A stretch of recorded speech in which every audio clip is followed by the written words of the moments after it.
Perkenalkan, nama saya Jala Sitoha. Saya akan membahas tentang APBN. Yang saya akan bahas adalah pengertian APBN, fungsi dan tujuan APBN, sumber penerimaan negara, dan jenis-jenis pengeluaran negara. Perkenalkan, nama saya Muhammad Fadlan Firdaus dari 11 IPS 4. Yang pertama ada pengertian APBN. Menurut Undang-Undang Nomor 17 Tahun 2003 tentang Keuangan Negara, pada pasal 1 ayat 7 disebutkan bahwa yang dimaksud anggaran pendapatan dan belanja negara adalah rencana keuangan tahunan pemerintahan negara yang disetujui oleh Dewan Perwakilan Rakyat. Lalu yang selanjutnya adalah fungsi dari APBN.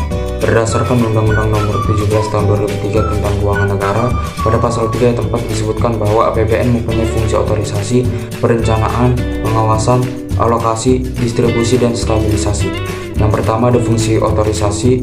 Anggaran negara menjadi dasar pemerintah untuk melaksanakan pendapatan dan belanja pada tahun yang bersangkutan.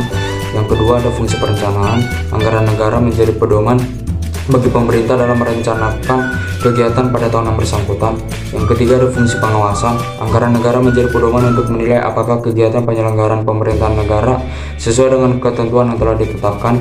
Yang keempat ada fungsi alokasi. Anggaran negara harus diarahkan untuk mengurangi pengangguran dan pemborosan sumber daya serta meningkatkan efisiensi dan efektivitas perekonomian. Yang kelima ada fungsi distribusi, yaitu kebijakan anggaran negara harus memperhatikan rasa keadilan dan kepatutan. Dan yang keenam ada fungsi stabilisasi, yaitu anggaran pemerintah menjadi alat untuk memelihara dan mengupayakan keseimbangan fundamental perekonomian. Lalu selanjutnya ada tujuan APBN. Penyusunan APBN memiliki tujuan sebagai pedoman pengeluaran dan penerimaan negara agar terjadi keseimbangan yang dinamis dalam melaksanakan kegiatan kenegaraan untuk meningkatkan produksi dan kesempatan kerja dalam rangka meningkatkan pertumbuhan ekonomi. Yang pertama, untuk memberikan arah bagi pemerintah dalam melaksanakan fungsi yang diembannya. Yang kedua, untuk melihat dan mengevaluasi kinerja pemerintah dalam upaya menyejahterakan masyarakat karena anggaran disusun berdasarkan kinerja. Yang ketiga, sebagai data yang akurat bagi rakyat untuk mengevaluasi kinerja pemerintah. Dan yang keempat, sebagai bentuk pertanggungjawaban pemerintah dalam menggunakan pendapatan masyarakat yang dipungut melalui pajak. Lalu yang selanjutnya ada sumber penerimaan negara. Potensi keuangan nasional menentukan besaran penerimaan atau pendapatan dan belanja negara. Penerimaan pendapatan negara merupakan semua penerimaan dalam negeri dan penerimaan lain yang digunakan untuk membiayai belanja negara. Penerimaan ini berasal dari pajak dan retribusi, eksploitasi sumber daya alam, dan pungutan-pungutan lain yang ditetapkan dengan undang-undang. Lalu yang terakhir ada jenis-jenis pengeluaran negara. Berdasarkan pasal 11 Undang-Undang Nomor 17 Tahun 2003 tentang Keuangan Negara, APBN terdiri dari anggaran pendapatan, anggaran belanja, dan anggaran pembiayaan. Saya di sini akan menjelaskan tentang pengertian APBD. Jadi, pengertian APBD menurut pasal 1 ayat 8 UU Nomor 17 Tahun 2003 tentang Keuangan Negara, yang dimaksud dari APBD adalah rencana keuangan tahunan pemerintah daerah yang disetujui oleh Dewan Perwakilan Rakyat Daerah. Selanjutnya ada fungsi. Jadi fungsi menurut pasal 3 ayat 4 UU Nomor 17 Tahun 2003 tentang Keuangan Negara, APBD mempunyai fungsi sebagai berikut.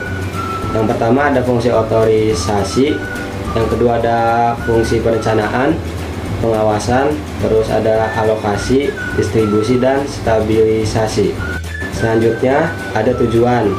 Jadi penyusunan APBD memiliki tujuan sebagai pedoman pengeluaran dan penerimaan daerah agar terjadi keseimbangan yang dinamis dalam melaksanakan kegiatan pemerintahan untuk meningkatkan produksi dan kesempatan kerja dalam rangka meningkatkan pertumbuhan ekonomi.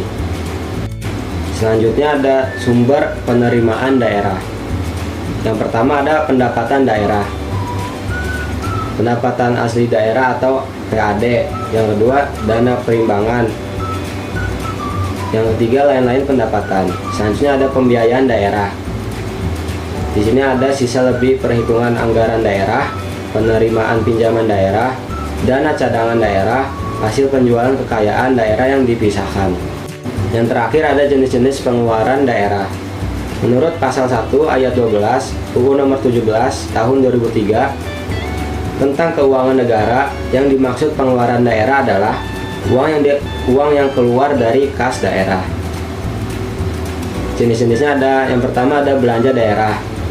Belanja daerah itu dipergunakan untuk pelaksanaan pemerintahan yang menjadi kewenangan provinsi atau kabupaten kota yang terdiri atas urusan wajib dan urusan pilihan. Yang kedua, ada pembiayaan daerah, meliputi semua penerimaan yang perlu dibayar kembali dan atau pengeluaran yang akan diterima kembali. Mungkin cukup sekian, kurang lebihnya mohon maaf. Wassalamualaikum warahmatullahi wabarakatuh.